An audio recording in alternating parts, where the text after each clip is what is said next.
इंद सद्वंदियाणं तिहुमणहित मधुर विशद वक्काणं अंतातीत गुणाणं नमो जिनाणं जित भवाणं। हम पंचअस्तिकाय संग्रह का अध्ययन कर रहे हैं और इसमें भी हम पहले अधिकार का अध्ययन कर रहे हैं।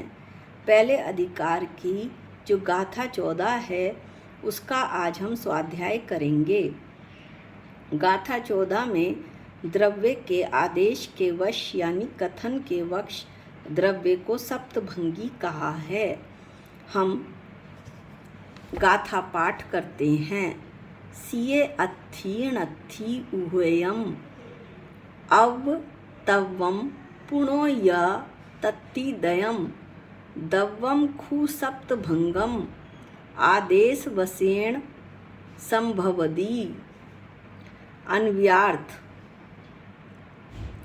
दव्वम द्रव्ये आदेश वसेण आदेश वशात कथन के वश खु वास्तव में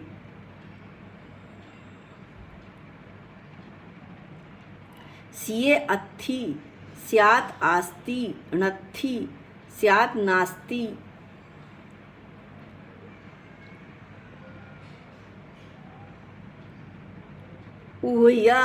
उभयम स्याद् अस्ति और नास्ति अवतव्वम स्याद् अवक्तव्ये पुनो य और फिर तत्तिदय्यम तीन भंग वाला स्याद् अस्ति आवक्तव्य स्याद् नास्ति आवक्तव्य और स्याद् अस्ति नास्ति आवक्तव्य है। इस प्रकार द्रव्य 7 भंग वाला है। अब हम यहाँ पर टीका में इसका खुलासा करते हैं कि द्रव्य के आदेश के वश कथन से द्रव्य को सप्तभंगी कहा है। पहला भंग है द्रव्य स्यात् अस्ति है। दूसरा भंग है द्रव्य स्याद् नास्ति है। तीसरा भंग है द्रव्य स्याद् अस्ति और नास्ति है। चौथा भंग है द्रव्य स्याद् आवक्तव्य है। पांचवा भंग है द्रव्य स्याद् अस्ति और आवक्तव्य है। छठा भंग है द्रव्य स्यात् नास्ति और आवक्तव्य है। सातवां भंग है द्रव्य स्यात् अस्ति नास्ति और आवक्तव्य है।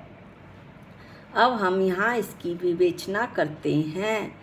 यहाँ सप्तभंगी में सर्वथापने का जिसने निषेध किया है वो कौन सा शब्द है?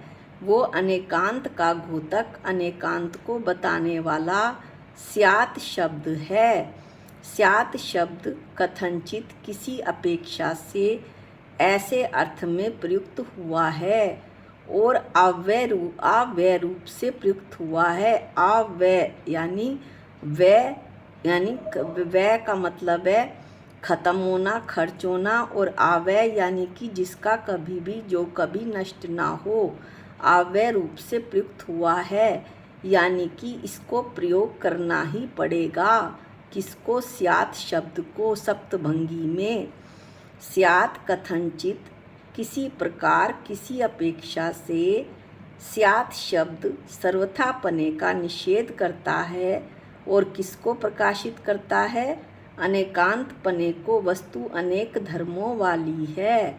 नींबू पीला है, नींबू गोल है, नींबू चिकना है। इस तरह प्रत्येक वस्तु में प्रत्येक द्रव्य में अनेक धर्म हैं।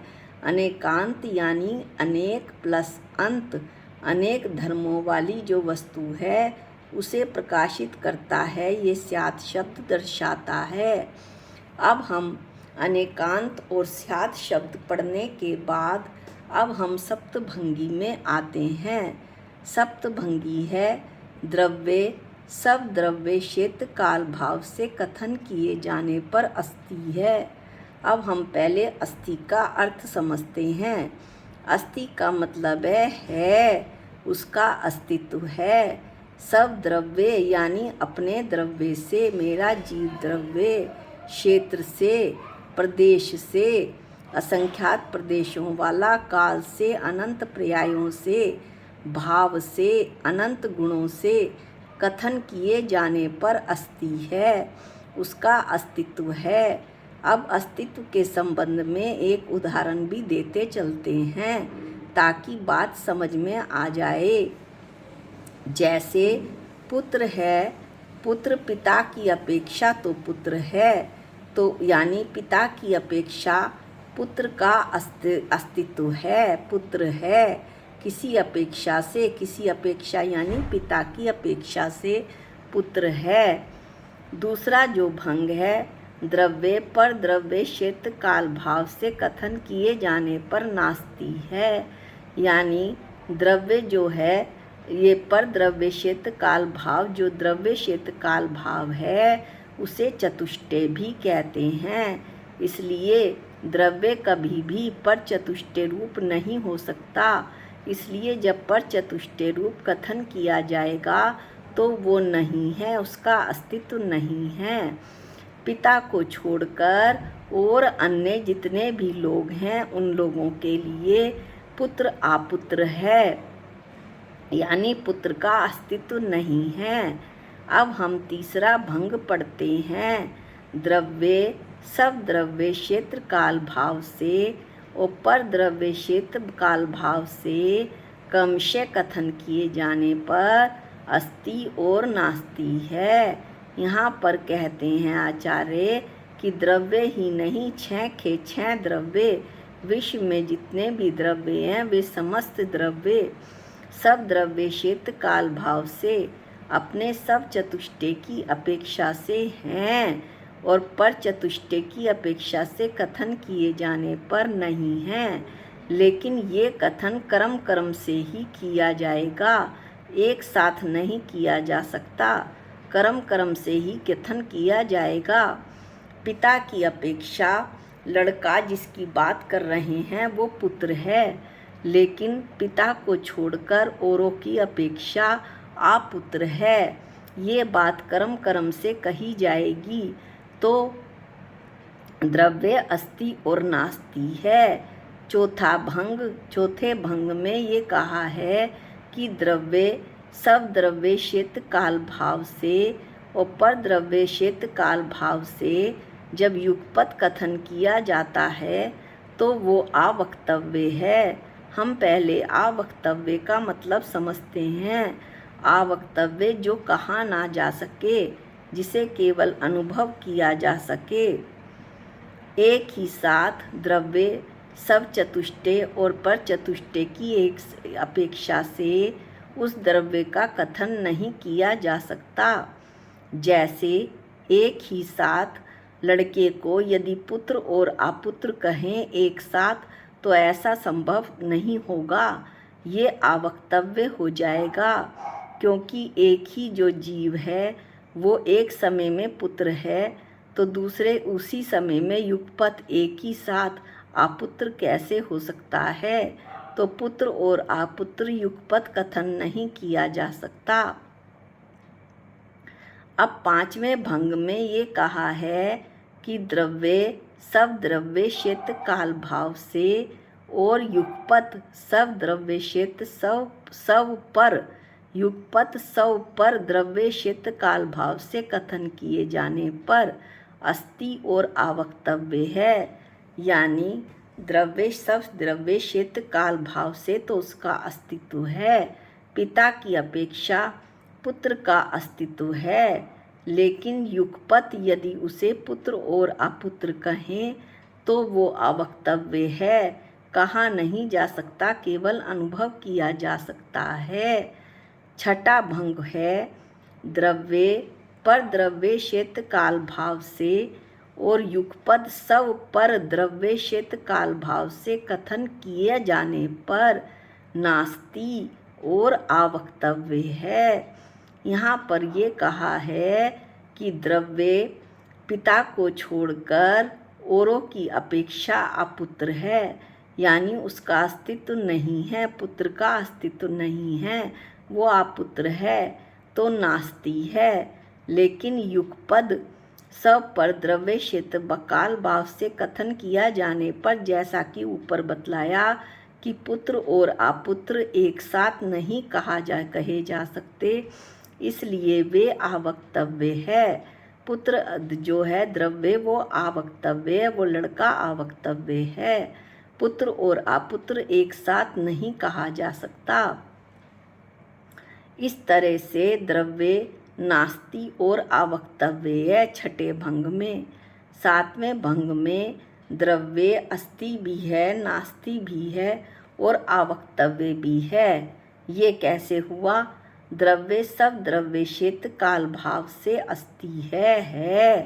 पिता की अपेक्षा पुत्र है, पर द्रव्य काल भाव से नास्ति है, नहीं है, उसका अस्तित्व नहीं है। पिता को छोड़कर अन्य सब की अपेक्षा वो अपुत्र है, उस पुत्र का अस्तित्व नहीं है, अपुत्र है। और युगपत सब पर द्रव्य क्षेत्र काल भाव से कथन किए जाने पर, यानी कि एक साथ सब चतुष्टय और पर चतुष्टय से कथन किए जाने पर द्रव्य आवक्तव्य है, यानी पुत्र और अपुत्र एक साथ नहीं कहा जा सकता, केवल अनुभव में आने योग्य है। इसे हम एक उदाहरण की सहायता से और समझते हैं, फिर इसमें टीका में जो आगे बात बतलाई हैं वो हम बाद में पढ़ेंगे अगले वीडियो में। अभी हम सप्तभंगी का एक उदाहरण लेते हैं। एक लड़की व लड़के की सगाई हो चुकी है। उनसे पूछा जाता है, क्या तुम पति पत्नी हो? तो उन्होंने जवाब दिया, हाँ हैं। स्यात् अस्ति, किसी अपेक्षा से वे पति पत्नी हैं। फिर उनसे पूछा जा सकता है, क्या तुम पति पत्नी नहीं हो? तो उन्होंने जवाब दिया, नहीं है। स्याद् नास्ति, क्योंकि अभी शादी नहीं हुई है, तो उस अपेक्षा से वे पति पत्नी नहीं हैं। फिर उनसे ये पूछा जाता है कर्म से कि तुम पति पत्नी हो या नहीं? तो उन्होंने जवाब दिया कि हम हैं भी पति पत्नी और नहीं भी हैं, लेकिन ये बात हम कर्म से कह सकते हैं। सगाई की अपेक्षा तो हम पति पत्नी हैं और शादी की अपेक्षा हम पति पत्नी नहीं हैं, इसलिए अस्ति और नास्ति धर्म यहाँ पर लगता है। स्यात् अस्ति और नास्ति धर्म लगता है। चौथा भंग, एक साथ पूछें कि पति पत्नी हो या नहीं युगपत पूछने पर, तो यह वचन गोचर तो वे दोनों लड़के और लड़की कहेंगे कि ये हम कथन में नहीं कह सकते कि हम पति पत्नी हैं या नहीं, क्योंकि हम हैं भी और नहीं भी हैं। ये हम कर्म से कह सकते हैं, लेकिन एक साथ हम ये बात नहीं कह सकते हैं। तो यह बात आवक्तव्य हो गई, वचनों से नहीं कही जा सकती। अब पांचवें भंग में पति पत्नी हो व युगपत पूछने से हो या नहीं, तो वो कहेंगे कि हाँ स्यात् अस्ति, हम हैं, सगाई की अपेक्षा हम पति पत्नी हैं। पर एक साथ पति हो या नहीं पति पत्नी पूछने पर हम आवक्तव्य हैं, द्रव्य आवक्तव्य है। इस तरह स्याद् अस्ति व आवक्तव्य भंग हुआ।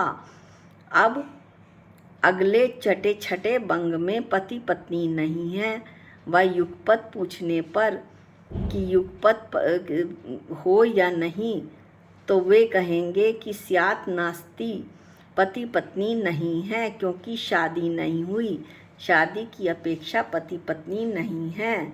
व हो या नहीं युगपत यदि आप पूछ रहे हो तो ये आवक्तव्य है, ये हम वचनों में नहीं कह सकते। अब पति पत्नी हैं भी और नहीं भी हैं, और युगपत एक साथ पूछने पर कि हो या नहीं, तो वो क्या जवाब देंगे?